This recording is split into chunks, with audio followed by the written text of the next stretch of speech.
Bapak Ibu hadirin, kita teruskan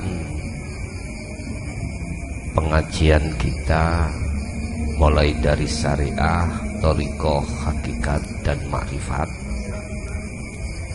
Tetapi sebelum kita masuk di dalam pembahasan itu, mungkin bisa dilihat di dalam surah Al-Baqarah ayat 208 terkait masalah syariat, thariqat, hakikat dan ma'rifat. Kita ketahui terlebih dulu apa pengertian daripada syariah, thariqah, hakikat dan ma'rifat, biar nanti kita tidak bingung. Wahai orang-orang yang beriman, ya ayyuhalladzina amanu udkhulu do mlebu sira kabeh fisilmi ing dalam agama Islam kafah halih sampurna. Iki banyak alumni Sumbersari wis padha mek nguyai negara ilmu alat di mana ada hal mesti ada sahibul hal. Udkhulu do mlebu sira kabeh fisilmi ing dalam agama Islam kafah halis sampurna. Wahai orang-orang yang beriman, masuklah kau di dalam agama Islam dengan sempurna. Mohon izin kula tulis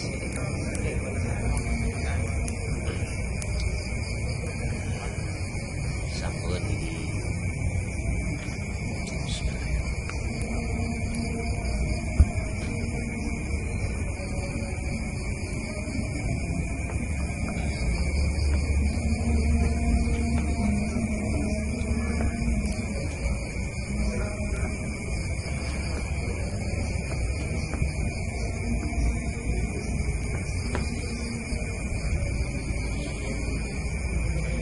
Tahapan-tahapan di dalam hamba Allah yang khususnya di dalam innadina indallahi Islam. Itu kita pertama dimasukkan dalam Islam, agama Islam. Tahapan kedua adalah iman, tahapan ketiga adalah ihsan. Inilah yang nantinya keislaman kita akan menjadi sempurna manakala kita mengikuti surah Al-Baqarah ayat 208 tadi. Sebelum masuk di situ, apa maksud daripada syariat? Dimohon maaf, isi ngajini nanti minangka daharan. Nek cocok anggene ati sampean suksesi ngarep, nanti bulan depan bisa diteruskan. Tapi nek gak cocok ning ati jenengan, break dulu, ngoten nggih. Sebab iki gak kena dipaksakan. Allah dawuh dalam surah Al-Baqarah 256 gini ya. La ikraha fiddin. Tidak ada paksaan ajaran ini Muhammad. Jadi Rasulullah ketika nyampaikan ajaran ini nanti, itu Rasulullah tidak memaksakan diri terhadap umat. Ajaran yang mana qad tabayyana rusdu minal ghayy. Tidak hanya ajaran dari sisi syariat saja, tapi kalau sisi syariat kabeh saged nerima. Sebab kita mulai kecil, mulai ibtidak, sanawi, aliyah, itu sudah diajarkan syariat Kanjeng Nabi. Cuman ajaran ini qad tabayyana rusdu minal ghayy. Ajaran yang membebaskan ruhaniyah jenengan, hati jenengan dari belenggunya hawa nafsu. Sebab mohon maaf, siapapun kita tatkala ruhaniyah kita, hati kita terbelenggu oleh nafsu, mohon maaf, siapapun kita, pasti sholat kita masih teringat selain Allah. Apapun perbuatan kita, pasti orientasinya itu selain Allah. Hal ini diterangkan oleh Syekh Ibnu Athaillah dalam salah satu makalah di dalam kitab Hikam. Husnul a'mali nataiju husnil ahwal min qalbin zahidin. Niki Pak, sebaik-baik amaliyah, artinya amaliyah yang kita lakukan secara fisik di mata Allah akan diterima dan dikatakan baik.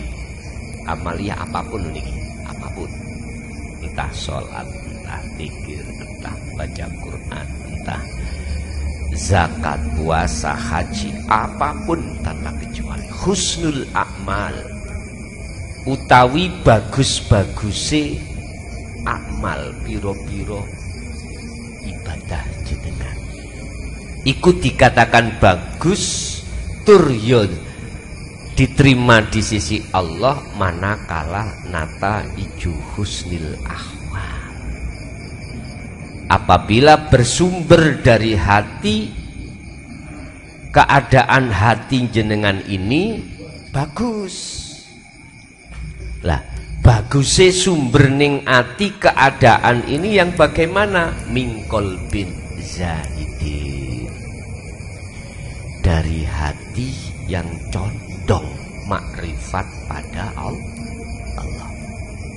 Mungkin nek didengarkan makrifat kok ngaget nolak ngoten iki. Kok wae boten. Sebetulnya untuk meraih pangkat makrifat di mata Allah itu gampang. Nek semerap dalane. Kalau tahu jalannya. Sama saya kesini tadi loh Pak, berhubung gak tahu jalannya. Saya di mana itu habis turun tol, mana itu Dupak ya. Terus saya ke kiri sehabis Polsek Asemrowo. Berhubung gak tahu jalannya, bingunglah saya.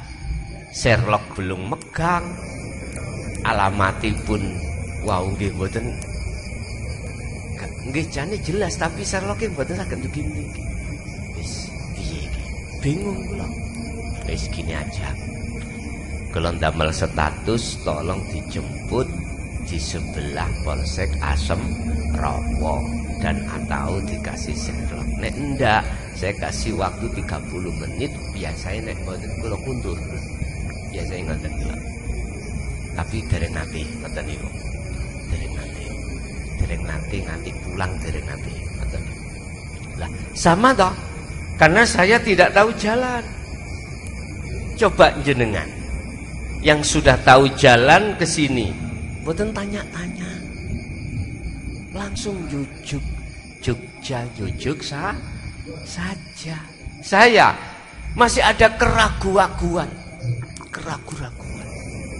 Lah, ini pernah dialami oleh nenek moyang Kanjeng Nabi, yaitu Nabiullah Ibrahim alaihissalam di dalam surat Al-An'am 76, 77, 78. Ketika beliau ini memakrifatkan terhadap Allah, sempat beliau ini ngalami proses kebingungan. Mohon maaf, mosok Kanjeng Nabi ku bingung. Gambaran tidak jauh berbeda dengan saya tadi. Ketika beliau melihat bulan, saat itu mungkin ini Allah ya. Bintang, mungkin ini Allah ya. Itu kan masih belum tahu. Lagi itu Pak nggih. Masih tanya ya. Tapi ketika saat siang datang, bulan, bintang nggak ada. Bukan. Berarti bulan dan bintang bukan Allah. Karena dia nggak ada. Wong sifatnya Allah itu kekal kok. Akhirnya siang bertemulah matahari. Sama. Saknaliko ketika itu beliau itu mempunyai dzon, mungkin ini Allah lebih terang, lebih besar. Tapi ketika saat guru Syamsi, surupnya srengenge, tenggelamnya matahari, matahari gak ada. Oh bukan. Akhirnya bertemulah surat Al-An'am 79. Inni wajjahtu wajhiya lilladzi fataras samawati wal arda hanifan wa ma ana minal musyrikin. Letaknya beliau bukan termasuk golongan orang yang menyekutukan Allah ketika saat ini wajjahtu wajhiya. Sesungguhnya ku arahkan wajah ruhku pada wajah Allah. Nah inilah nanti pembahasan kita ketika saat ada di hakikat ma'rifat di sini. Cuman saya terangkan kembali dulu pengertian syariat itu apa sih? Bapak Ibu, saya umpamakan gini. Saya hadir ke sini ini syariat saya pakai mobil. Ada yang pakai sepeda, terserah. Jalannya mobil, torikohnya atau jalannya ya aspalan daratan. Kan nggak mungkin mobil disuruh lewat laut. Beda, kalau laut berarti kendaraannya adalah kapal. Nah, hakikat saya apa kesini? Diartikan hakikat adalah tujuan. Tujuan saya dari rumah kemana? Ke Surabaya. Untuk apa? Untuk ngaji, ta'aruf. Untuk ta'aruf terhadap panjenengan, silaturahim. Itu tujuan. Umpama saya kembalikan pada Allah sekarang. Apa syariat kita pada Allah?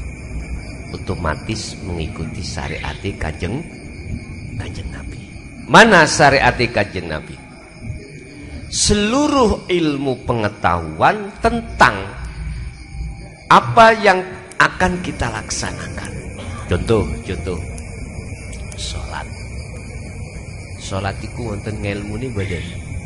Wonten ta? Bagaimana caranya kita sholat secara syariat dengan benar? Ilmunya lah harus kita pahami. Berarti kita ke pondok. Kalau enggak ke pondok isna langgar guru-guru yang membahas tentang ilmu syariah. Caranya sholat itu gini, ada syarat sahnya sholat, ada rukun sahnya sholat. Sudah kita ketahui. Thariqahnya mana? Jalannya mana? Ilmu tentang sholat itu disebut syariah. Ilmu tentang zakat itu disebut syariah. Ilmu tentang haji dan lain sebagainya, apapun itu disebut syariah. Berarti bisa saya katakan sebuah sistem. Sistem bagaimana cara jenengan ibu sholat, zakat, puasa, haji dan lain sebagainya itu benar. Diturut syariatnya Kanjeng Nabi. Lah thariqahnya, jalannya itu adalah nama sebuah aktivitas yang disebut sholat. Contoh sholat. Berarti nama sholat yang diberikan Allah terhadap Kanjeng Nabi dan terhadap kita sebagai umatnya, yang satu hari satu malam itu bertemu 50 waktu, yang sekarang menjadi 5 waktu. Itulah jalan, itulah thariqah. Saya tidak bicara thariqah muktabaroh mulai A sampai Z loh Pak nggih. Betul. Saya katakan thariqah yang secara hakikatnya seperti ini secara khusus. Kun. Terus tujuan hakikat sampai sholat itu nyapa? Innallaha huwa rabbi wa rabbukum fa'buduh hadza siratum mustaqim. Surat Maryam 36. Wa qala aidan wa ma khalaqtul jinna wal insa illa liya'budu. Berarti menyembah. Nggih mboten? Kita, tujuan kita adalah menyembah. Menyembah itu tidak bisa dipisahkan dengan bertemu. Bahasa fa'buduh,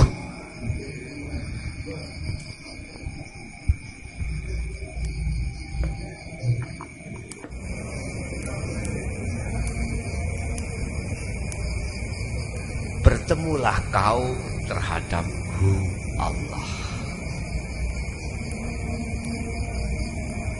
Ini kan nyembah. Nyembah itu sifatnya hamba. Ngerti nggih? Nek sing disembah Khalik itu sifatnya Allah. Hu ini kembali kepada Allah. Hu itu kosong apa buntu, Pak? Hak niki kosong nih. Artinya apa? Jenengan akan bisa dikatakan bertemu likok terhadap Allah waktu sholat, manakala di dalam hati sampean ini sudah tidak ada selain Allah. Sambung badan, Ibu, sambung.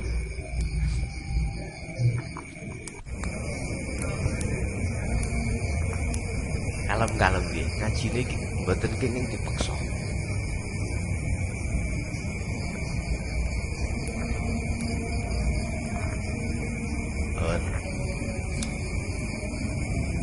Niki ngantos jam pinten iki?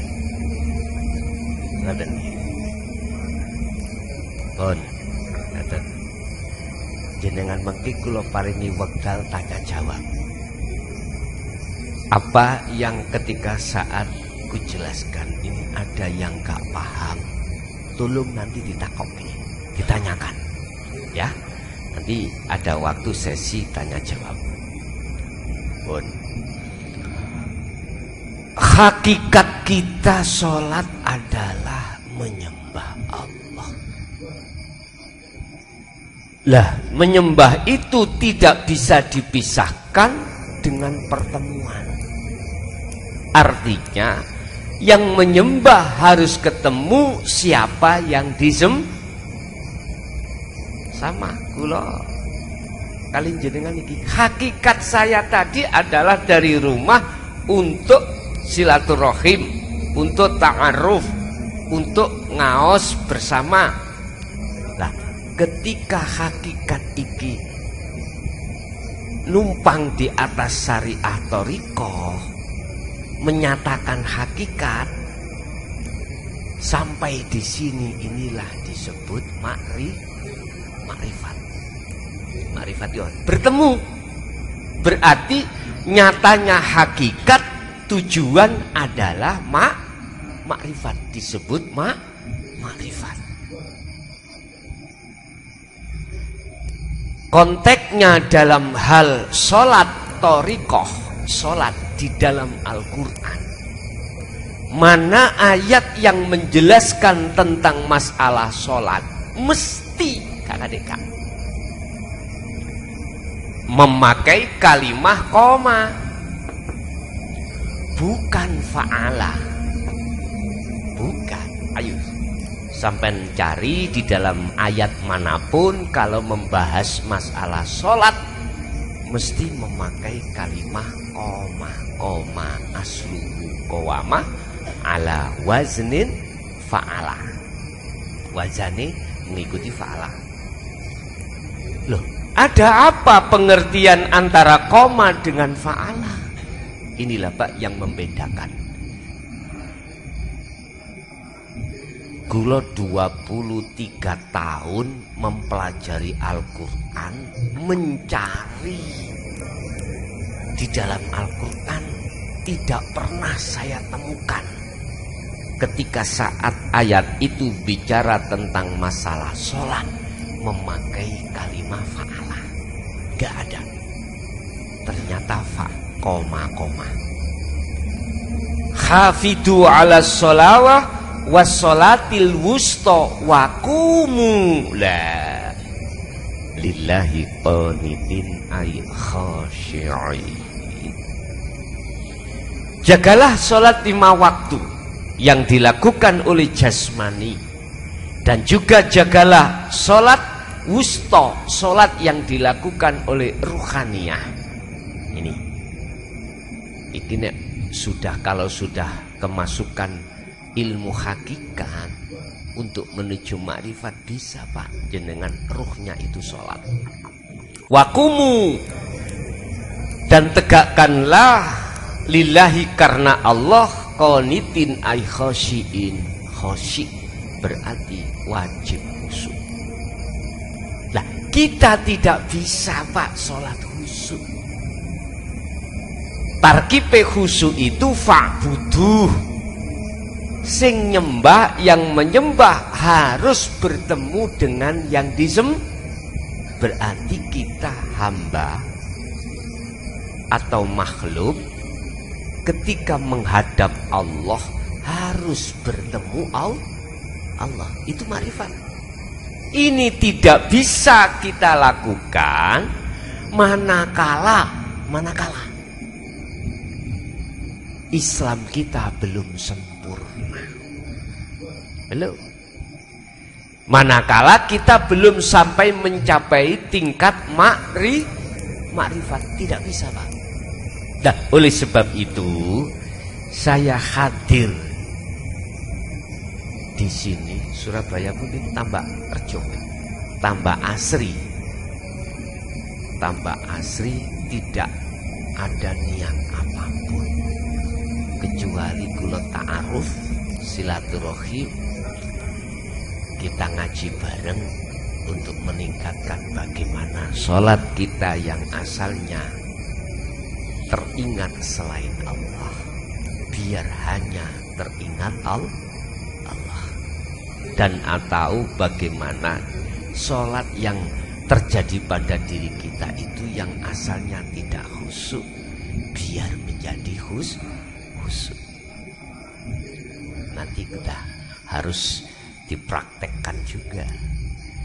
Lah, ilmu hakikat ini adalah sama dengan ilmu syariah, cuman saja beda penempatan. Kalau ilmu syariah itu untuk mendidik kita, jasmani kita, untuk taat hukum syariat kanjeng Nabi. Mana larangan harus ditinggalkan, mana perintah harus dijalankan. Ini secara jasmani. Contoh, sholat wajib, berarti jasad harus menjalankan. Tidak jasad toh. Tetapi perlu diingat, kita sebagai insan ciptaan Allah disebut makhluk, tidak hanya terdiri jasmani saja, tapi kita juga ada rohani. Nah, rohani kita itu lupa, harus kita didik dengan ajaran Rasulullah di jalur dinut tauhid, dinul haq, yaitulah hakikat, ilmu tasawuf, untuk bisa sampai makrifat rohaniahnya dengan kali kula. Udkhulu mlebu sira kabeh wong sing iman fisilmi, di dalam agama Islam, kafah, dengan sempurna. Artinya keislaman kita itu harus sempurna. Letak kesempurnaannya kita itu tidak hanya berhenti di syariat saja, harus naik sampai ke makrifat. Tadi sudah saya katakan, syariah, thariqat, hakikat, dan makrifat. Lho Gus, kula niki wis rumah tangga, sudah berumah tangga, sudah punya anak, repot ini, repot itu lagi itu Bu nggih. Apakah saya bisa untuk meraih derajat di mata Allah, inna akramakum indallahi atqakum itu? Jenengan nek sik ragu berarti padha mek ngragokno Gusti Allah.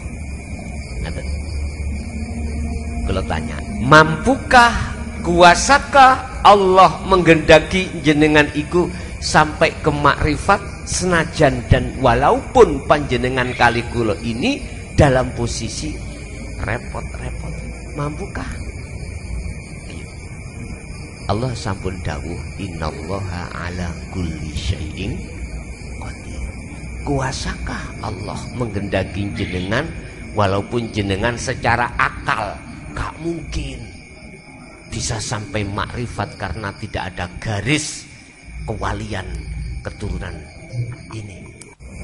Yun sewu, kalau masalah hal ini Bapak Ibu, kalau masalah tingkat derajat di mata Allah kemakrifatan itu, di dalam Al-Quran itu nggak ada yang berbicara nasab. Cuman berbicara mayyasha itu. Nurun ala nurin,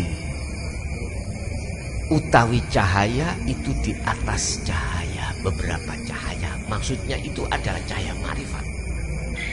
Itu hanya diberikan terhadap mayyasha. Nurun ala nurin yahdillahi li nurihi mayyasha. Surat An-Nur 35.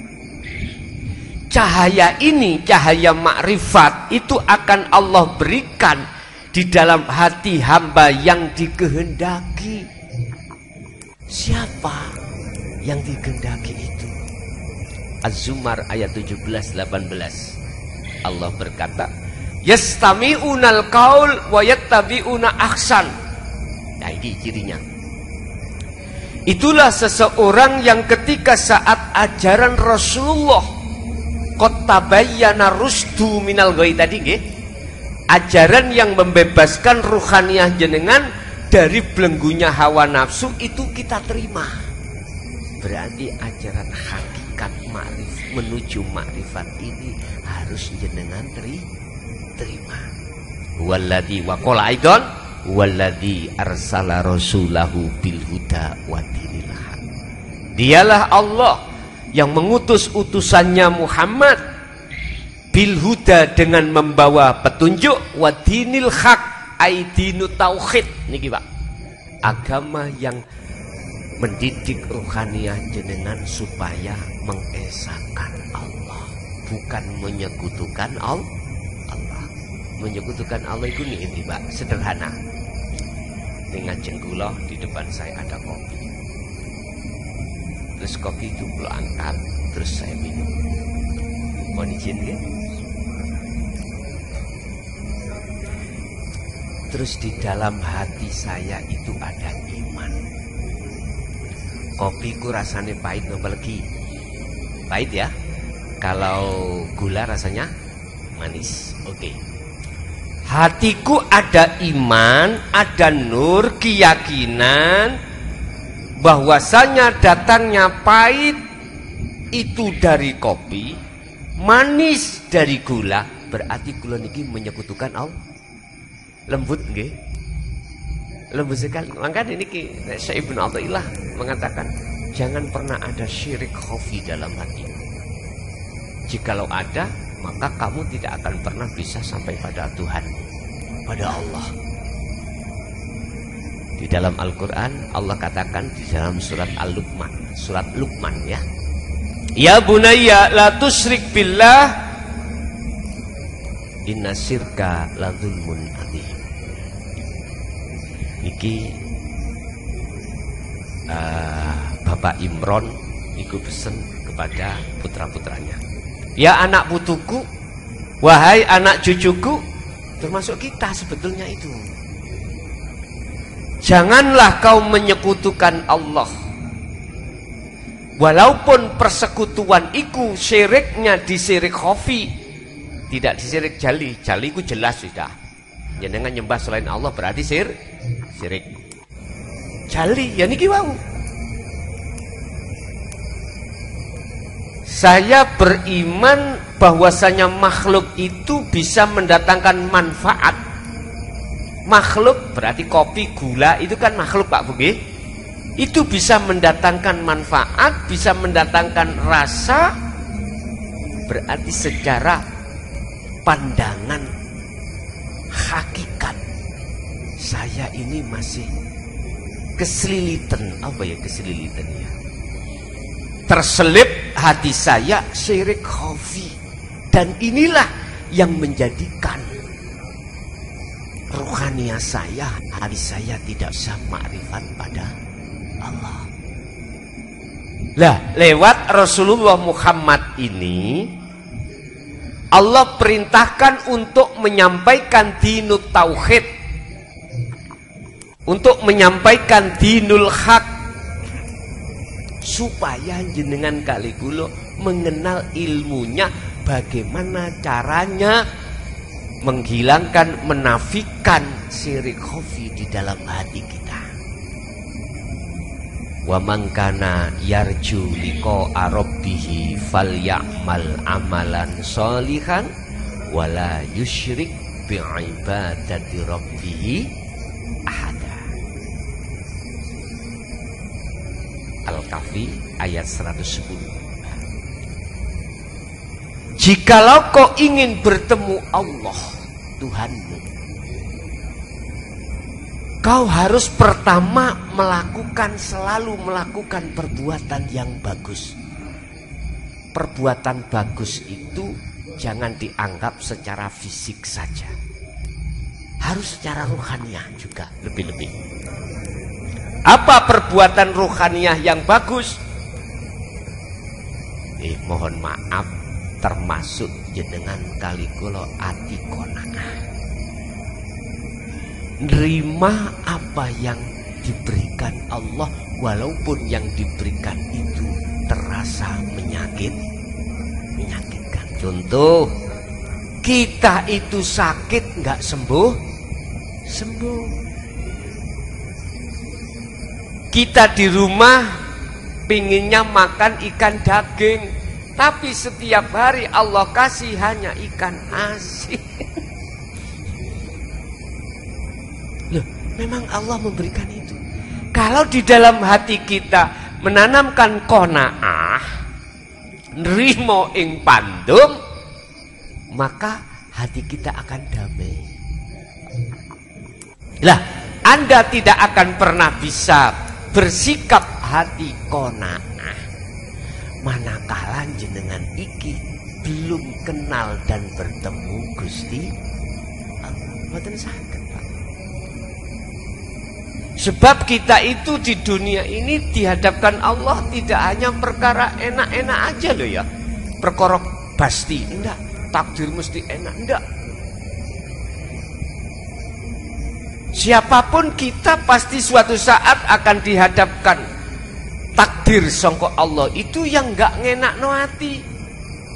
Kadang istri suami kita enggak cocok. Kerja biasanya pulang jam 4, pulang jam 8 malam.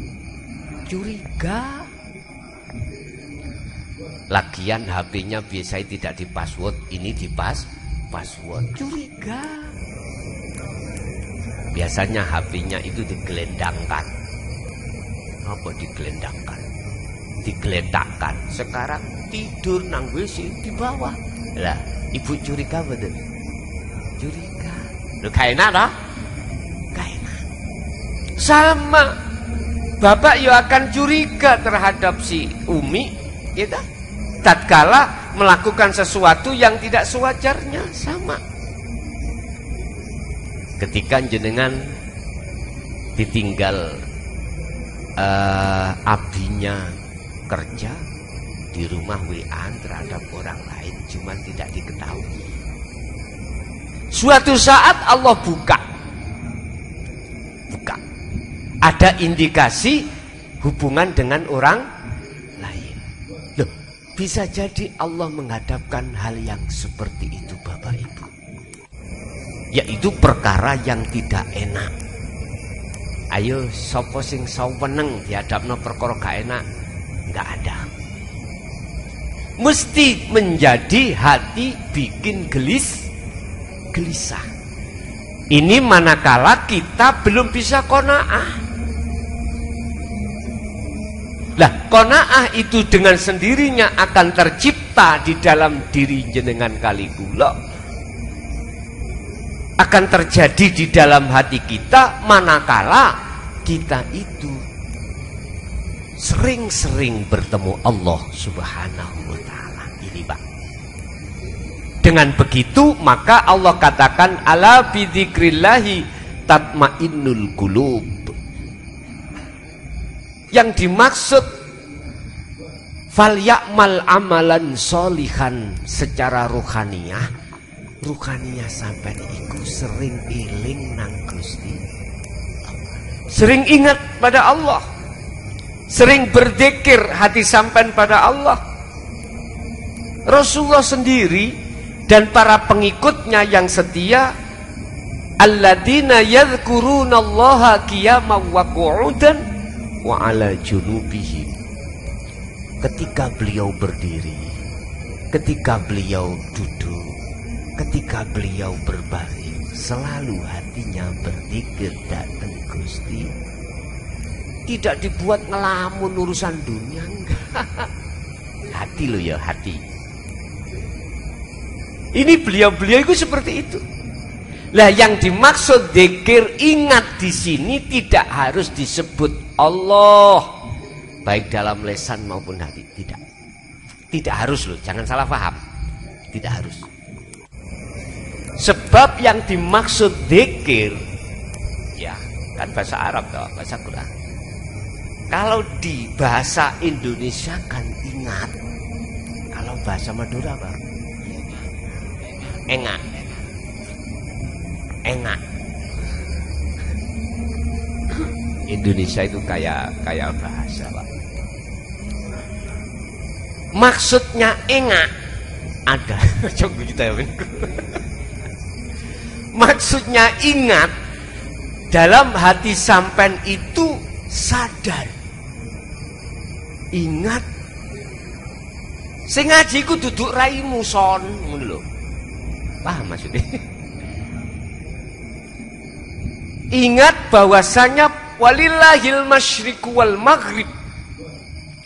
Semua makhluk sekecil apapun bisanya bergerak karena digerakkan oleh Allah. Berarti yang memiliki gerak adalah Allah. Loh, hati sadar, ingat, ini yang memiliki pergerakan ini adalah Allah, itulah zikir. Alladzina beliau-beliau wong akeh yadkuruna kang padha zikir sapa ladina Allah ing Gusti Allah qiyaman, baik beliau dalam keadaan berdiri, wa qu'udan walaupun dia dalam keadaan duduk, wa ala junubihim sekalipun dia dalam keadaan berbaring. Berbaring macam-macam. Berbaring ada kalanya tidur, berbaring ada kalanya sakit. Beliau selalu berzikir. Inilah yang dimaksud fal ya'mal amalan sholihan. Yang kedua, wala yusyrik bi ibadati rabbi ahada.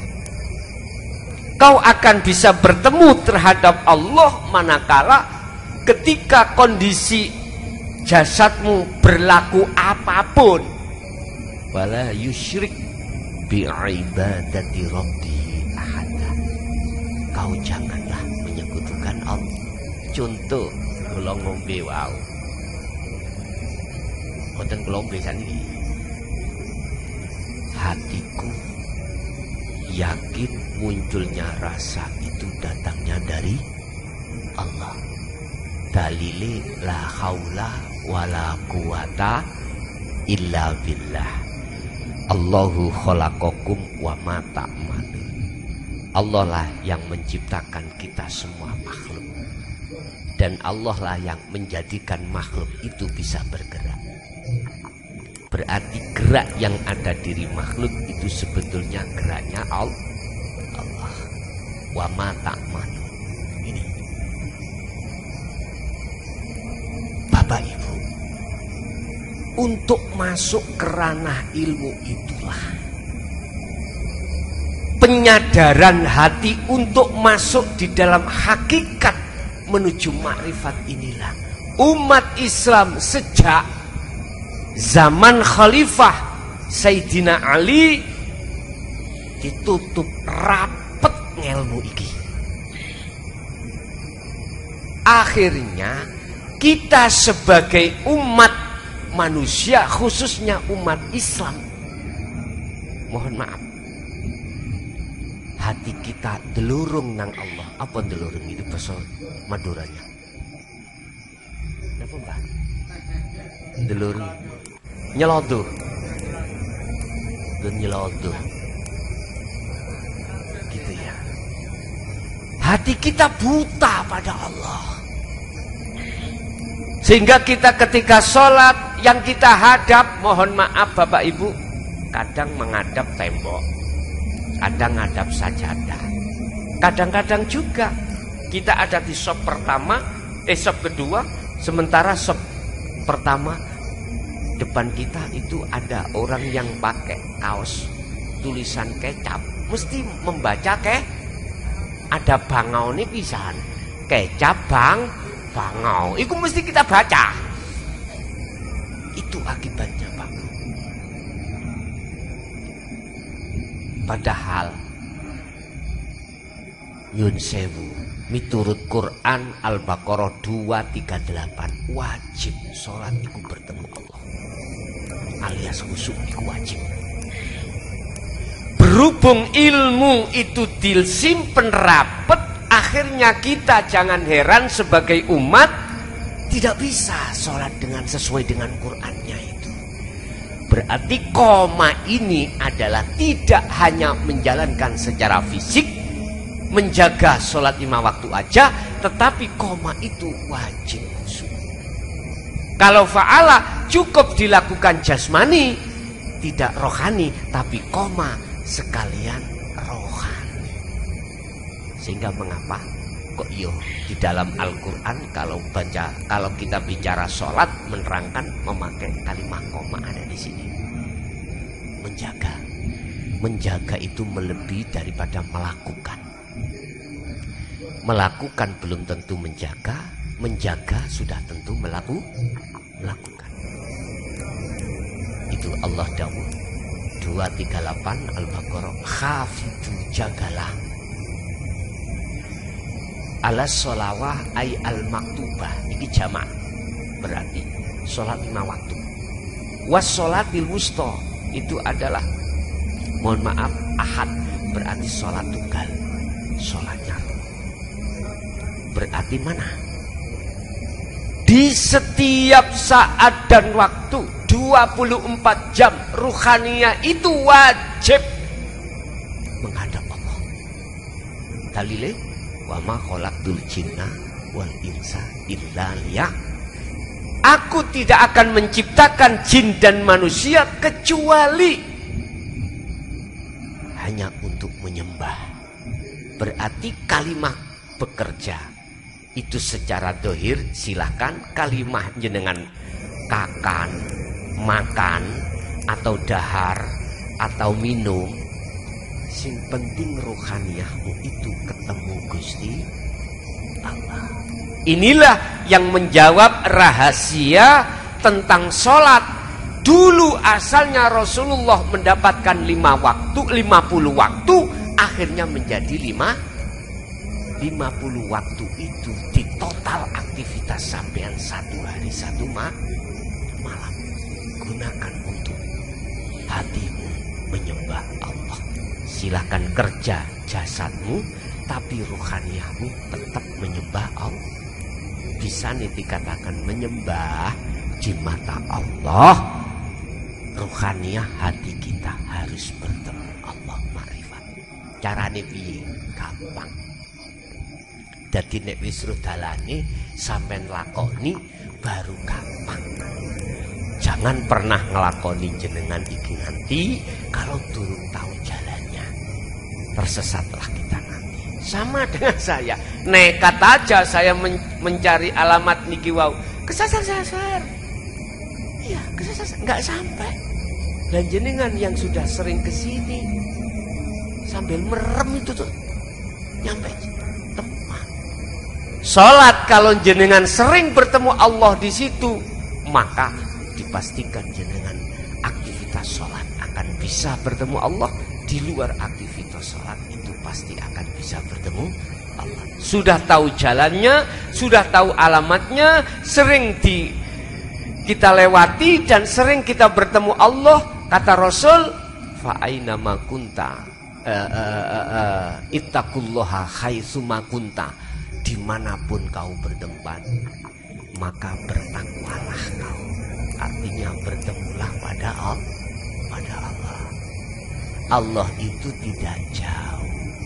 Tidak jauh bahasa Maduranya apa? Tak jauh. Allah itu tak jauh. Semak. Oh, dekat itu semak. Allah itu semak. Ada dalil, ada. Idza sa'alaka ibadi anni fa inni qarib. Surat apa? Sampai cari sendiri. Mohon maaf, hujah saya itu selalu Al-Quran. Jadi Al-Hadis nanti di nomor 2 kan, ijma' qiyas di nomor 3 sebagai mukobalah atau sebagai referensi. Pertama yang ku ambil itu hujah dari hukum yang tertinggi umat Islam adalah Al-Quran. Wa idza sa'alaka ya Muhammad, jikalau hambaku tanya tentang aku, kata Allah, jawablah, ini qaribun, saya dekat. Apa dekat tadi? Semak. Nyong semak. Nyong itu bahasa Purwokerto. Kalau bahasa Madura saya berarti engkok. Sengkok sama gitu ya. Lu ini sama dengan belajar. Dulu saya di Sumbersari tahun 90 itu teman-teman gitu, termasuk teman-teman Madura banyak, tapi konco-konco Madura nggak banyak yang memakai bahasa Madura dulu itu, seingat saya. Nggak tahu. Jadi ya saya juga plongo, tidak ngerti. Wis gak apa-apa. Ya Muhammad, jikalau hambaku tanya tentang aku, kata Allah, jawablah, ini qaribun, sesungguhnya saya itu dekat. Wa qala aidan fa aina ma tuwallu fa thamma wajhullah. Dimanapun kau menghadap, di depan kita ada wajah Allah. Mana wajah Allah itu? Kok kita nggak tahu, padahal Allah itu di depan kita. Nikilah aneh bin ajaib toh Pak ya, Bu, aneh. Bahkan dalam surat Al-Hadid Allah katakan ayat 3, huwal awwal wal akhiru wal zahiru wal batin. Ya Allah, wa qala aidan wa nahnu, iki langsung Allah, wa nahnu aqrabu ilaihi min hablil warid. Aku iki, kata Allah, lebih dekat daripada urat nadi. Cuman pertanyaannya kok kita nggak pernah tahu. Itu karena kita melihat satu, mata fisik ini yang buat kita lihat. Akhirnya yang kita lihat kosong. Lah ngoten nggih. Kalau di depan meja ya kelihatan mejanya. Kalau di depan kopi ya kelihatan kopinya. Gunakanlah untuk melihat Allah dengan ainul basirah, mata hati. Berhubung mata hati kita terhijabi oleh sesuatu, maka nyatanya Allah itu nggak ada bulian. Padahal la ilaha illallah al-malikul hakul mubin. Nyata. Sama kali ngeten logikanya. Bila mana mata aidul basyariah saya tutup dengan sorban, aku nggak akan pernah bisa melihat jenengan. Yang terjadi adalah gelap. Sebab apa? Jawabannya ada di surat Al-Baqarah 257. Walladzina kafaru awliya'uhut taghut. Kita menjadikan selain Allah yang disebut taghut sebagai imam kita. Itulah nafsu. Yukhrijunahum minan nur ila dzulumat. Akhirnya apa? Yang terjadi pada diriku adalah gelap. Nyatanya Allah, terangnya Allah tidak pernah kita dapatkan. Tidak pernah kita dapatkan. Itu tadi loh Pak, ainul basyirah, mata hati kita tertutup oleh sesuatu. Ya inilah yang disebut roh yang terbelenggu. Kata Rasul, aku duwe ajaran, punya ajaran untuk membebaskan ruhaniyahmu dari belenggunya nafsu. Nafsu membelenggu kita adalah lewat apa? Wazujina linnasi hubbus syahwat, kesenangan hawa nafsu. Apa kesenangan hawa nafsu? Garwa, anak, donya brono, sandang pangan papan. Iki mlebet ning jagate ati. Kalau sandang pangan papan atau hubbus syahwat sebatas dohir jasad, memang wajib. Jenengan nikah wajib punya rumah, sandang pangan pak, wajib kerja untuk bisa cari makan, wajib jenengan ini dan lain sebagainya. Cuman jangan masuk di jagate ati. Itu. Janganlah kau melampaui batas. Ya ini maksudnya. Sebab kalau hati ini sudah kemasukan hubbus syahwat, ini Pak, akhirnya kita dikhitopi di dalam surat Al-Baqarah 257. Alladzina kafaru walladzina kafaru awliya'uhumut taghut. Kau dikhitopi menjadikan nafsu sebagai imam. Aku punya ajaran, kata Rasul dalam Al-Quran, yang bisa membebaskan dirimu dari belenggunya hawa nafsu, tetapi ajaran ini tidak ada paksaan. Ibarat kula wau inu dulur panganan, nek cocok ya di dahar, nek gak cocok ora. Bahasa ngaji saya, nek sampean resapi cocok, bulan ngarep diteruskan. Kalau tidak, tolong panitia Gus dipending dulu. Ngoten nggih? Iki. Estu. Saya nggak mau ada paksaan di sini. Nek cocok ayo, nek ora yo ojo. Saya nggak ingin lingkungan itu keruh, rame gara-gara ini. Saya pinginnya suasana baik. Sebab ngaji perkara sing kula sampekno, hakikat ma'rifat ini tidak sembarang tempat, juga tidak sembarang suasana ada, itu enggak. Jarang Pak. Babakan ngaji niki, babakan ilmu ini dituangkan di tengah-tengah umum. Jarang. Kadang aja pondok nggih, pondok itu terbatas. Nanti kalau tidak musyawirin nggak boleh. Ini pengalaman bayai kali kula dhisik ngoten. Kau boleh ngaji kitab nek wis musawirin. Dadi sanawi ibtidak, sanawi aliyah. Lepas itu baru boleh.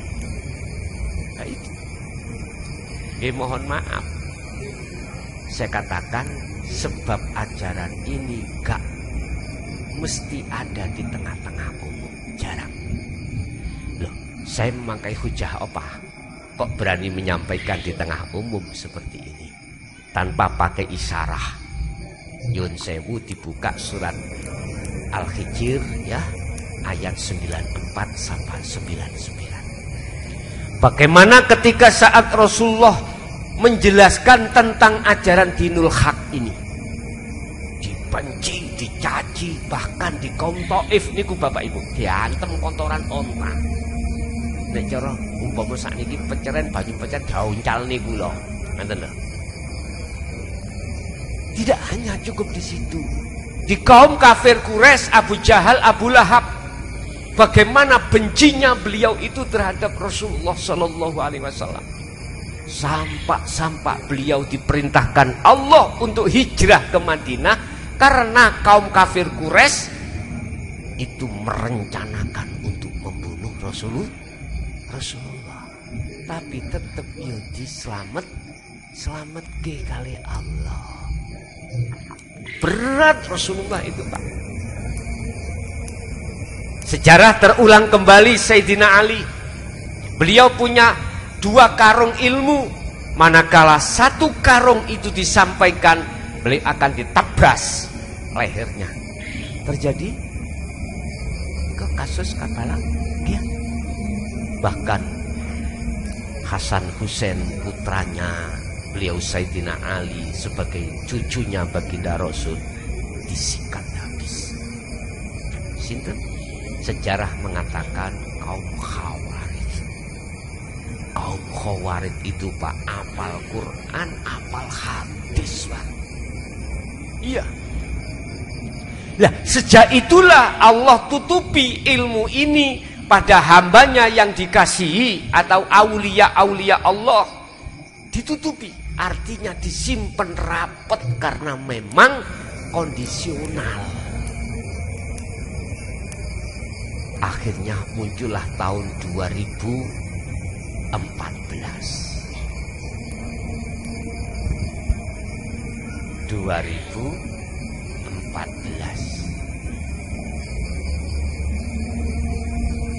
Surat Toha 14 ayat.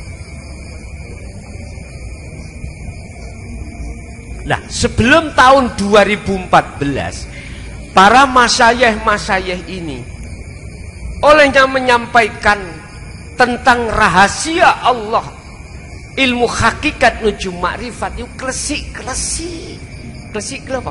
Rahasia sembunyi. Apa?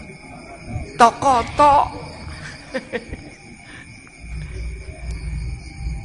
Itu pun kadang-kadang memakai bahasa isyarat. Nyun sewu kalau punya pengalaman kali beliaunya Hadratus Syekh Al-Maghfurlah Mbah Yai Fakih niku tahun 90. Zamane waktu iku kelut. Kula niki mantun nasar rawuh teng mriku. Tapi sebelumnya itu tahun 76 saya sudah mendawamkan zikir khafi sama. Loh, ketika masuk di situ, beliau dawe mengini, ger blakra oai.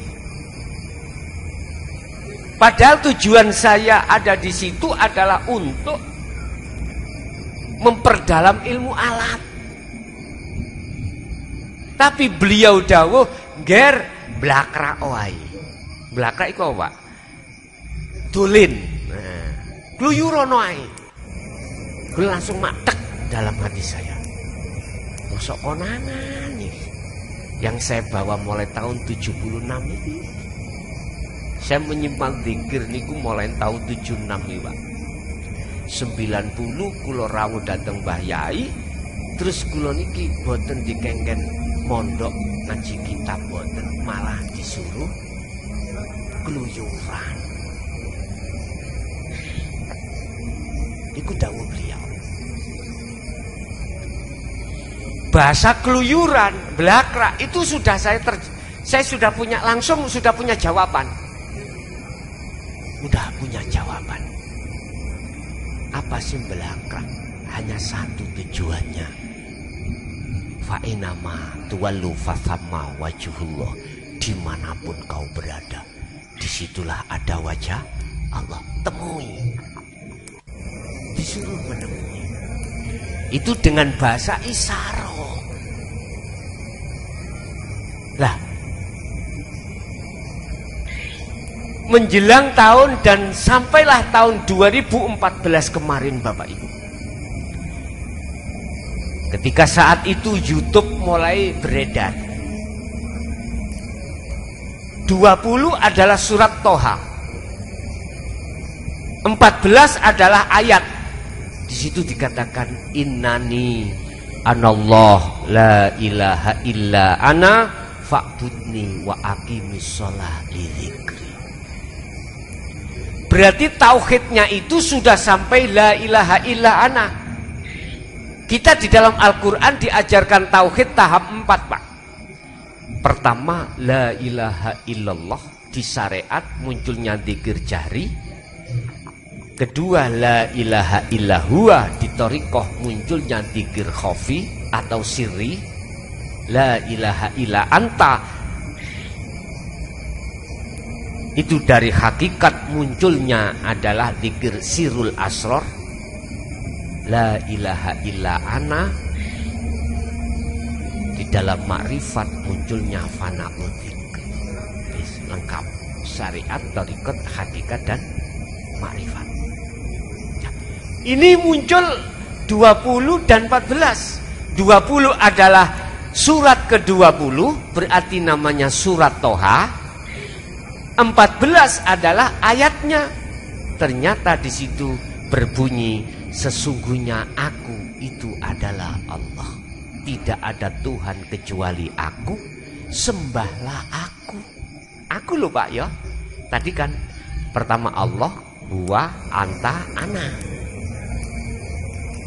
Sekarang ana sudah mentok makrifat. Aqimis sholat lidzikri, tegakkan sholat itu untuk mengingat aku. Lah ngoten nggih.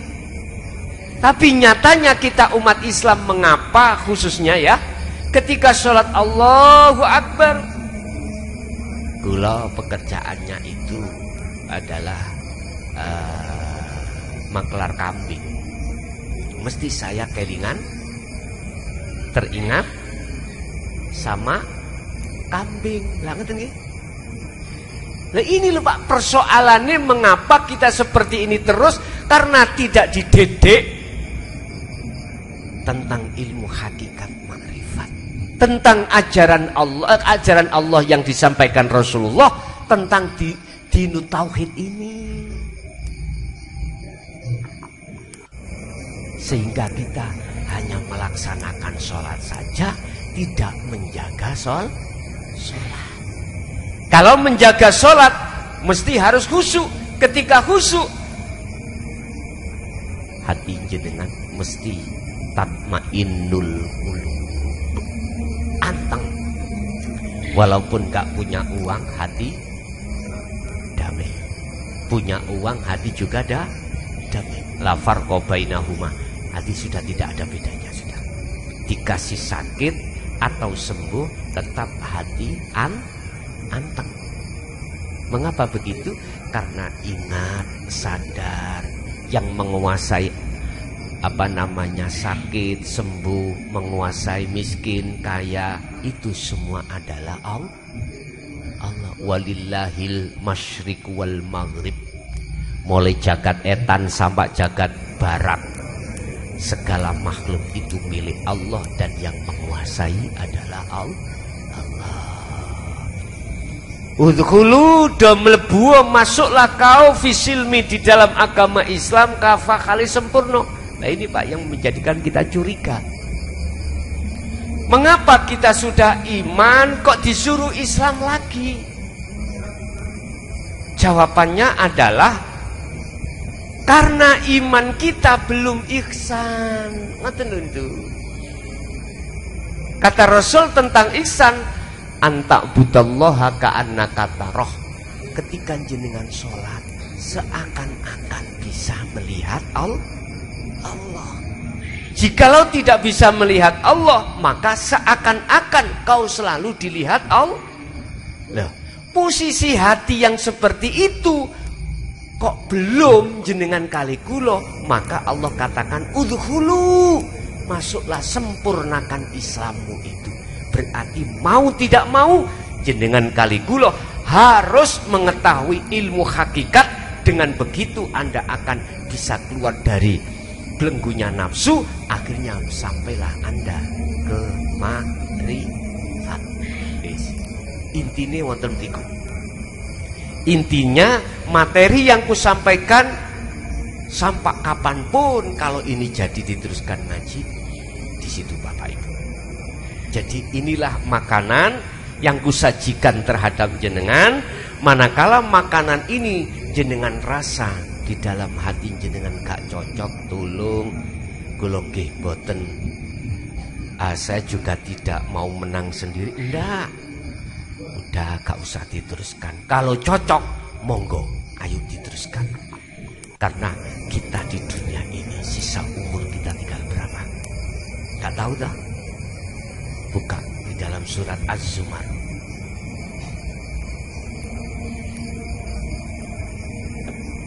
Ayat 54.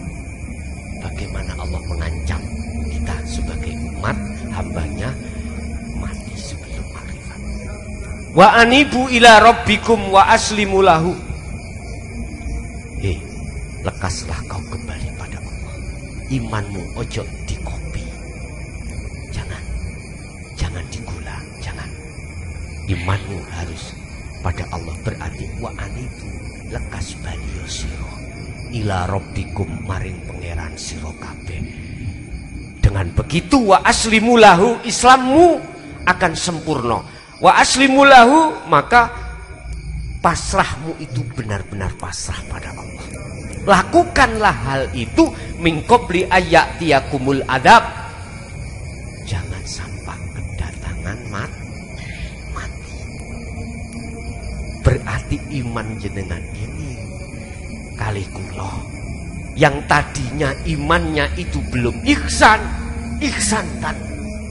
Yang tadinya iman saya itu masih ngaku-ngaku kalau saya yang ngaji, kalau saya yang bisa sholat sendiri, kalau saya yang bisa, yang punya, dan lain sebagainya.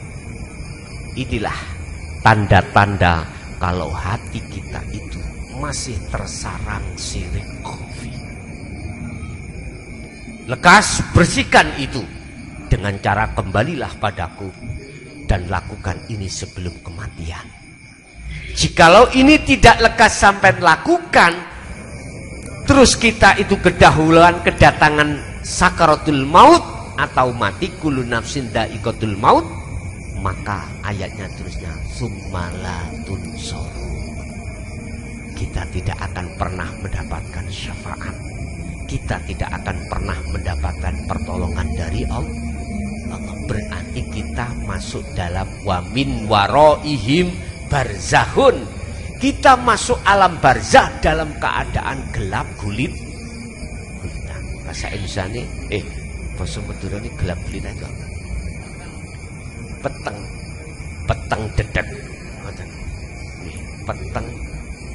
Peteng celeng, mana dia? Jadi wis sudah peteng dedet celang, sudah gelap gulita, begitu. Ini sudah diterangkan Allah, diingatkan Allah kita sebagai hambanya. Az-Zumar 5. Urusan percaya dan tidak percaya monggo, urusan kita masing.